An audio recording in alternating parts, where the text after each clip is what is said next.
Let's do some simple conversions. In the modules in Canvas has a main conversion sheet that you will need to use. It was given to me from the nursing department. So please don't reach out through the internet or other textbooks to find the conversions. Go to that one. Use that main one. It came straight from the nursing department. So let's do example 1. It says that I got 8 1/4 fluid ounce. If I go to that conversion sheet, you can go to the Math for Nurses textbook as well and use it. They are similar. But when I go to the conversion and conversion sheet, I see that 1 ounce is equal to 30 milliliters. That is the same of 1 fluid ounce is equal to 30 milliliters. Be sure and do the proper spacing between the numbers and the units. Also, do your abbreviations correctly.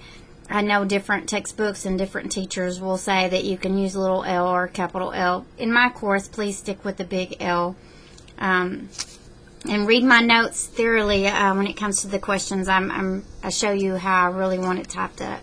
Okay, or written out.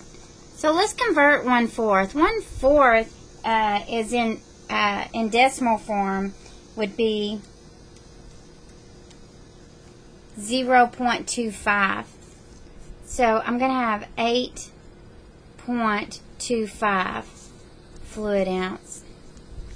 And I'm going to convert this to milliliters. And I'm going to take a little second. Simple basic math. 1/4, how you can figure it out is the bottom number always goes on the outside of the division bar. The top number goes on the inside. 4 will not go into 1, so I have to add a decimal and a 0. That means I got to bring the decimal to the top. And in Math for Nurses, always put a 0 in front of that decimal. Okay? So now I can say 4 goes into 10 2 times. 2 times 4 is 8. Subtract. Of course, 8, I can't pull 8 out of 0, so I have to borrow. So when I borrow from this 1, it lowers it to 0. And this becomes a 10. 10 minus 8 is 2. I'm going to bring a 0, add a 0 and bring it down. Now I can say 4 goes into 25 times, and 4 times 5 is 20. Subtract to get a remainder of 0. So hey, I got my 0.25. Add it to the 8, and now I got 8.25. So we're going to use our basic conversions. We know 1 fluid ounce equals 30 milliliters. I want milliliters in the end, so I'm going to set up my conversion table. Now there's more than one way to set it up. I'm just using this basic conversion setup. Okay, so fluid ounce is on top. That means it needs to be on bottom when I add the needed conversion. So I got 1 fluid ounce on bottom, and then on top I have the 30 milliliters, which worked out great because it's going to give me milliliters here on top. That's how we want it. So now I can put a line through the fluid ounce. They reduce by itself by 1.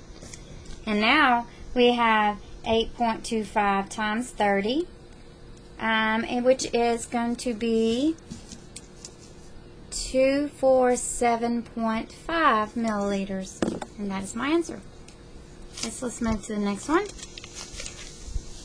Example 2 says 0.5 kilograms is equal to how many pounds? Again, you go to that conversion sheet, and we know that 1 kilogram equals 2.2 pounds. So I'm going to use that in my conversion. I got 0.5 kilogram. Let's set up our conversion table. And guys, if you need to put a 1 underneath this here to help you realize you're going straight across, reducing top versus bottom, then I encourage that. Not everybody needs it, but if you do, that is fine. Kilograms is on top, so I need it on bottom when I add in my needed conversion. That means the 2.2 goes on top. 2.2 pounds. Yay, that worked out. Now I can put a line through my kilograms because they go into itself one time. Leave me with 1. 0.5 times 1, right? Times 2.2. So 0.5 times 2.2 is 1.1 pound. And that's our answer.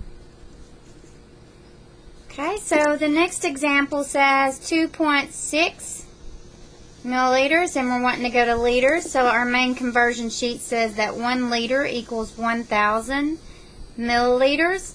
So let's set up our needed conversion. Milliliters are on top, so I need it on bottom. And I need 1 liter on top, which is great because it's going to give me my liter in the end. We can go ahead and reduce our milliliters. And now I have 2.6 times 1, 2.6 times 1, then divided by this 1,000, and it will give me 0.0026 liters. And just be sure and watch how you're asked to round, okay? The last example is 3.05 micrograms, and we want to convert to kilograms. Well, if I look at my conversion, I know that 1 gram equals 1,000 milligrams,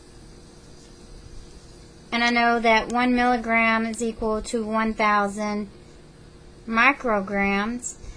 I also know that 1 gram is equal to 1 million micrograms. So either way it goes, you can use these two or you can go straight to this. It's up to you how you want to do it. I'm going to go straight to the 1 million. And if you're unsure, I mean, you can always do it this way. So micrograms are on top, I need it on bottom.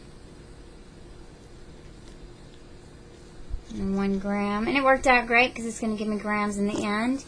So that means I got 3.05 times 1 divided by that 1 million. Be careful with your zeros because it will cause you to be off on your answer if you're not careful. 4, 5. And I didn't give myself enough room, guys. Let me scribble out that G because we need it with that word. And that's how much it is. It's awful small, isn't it?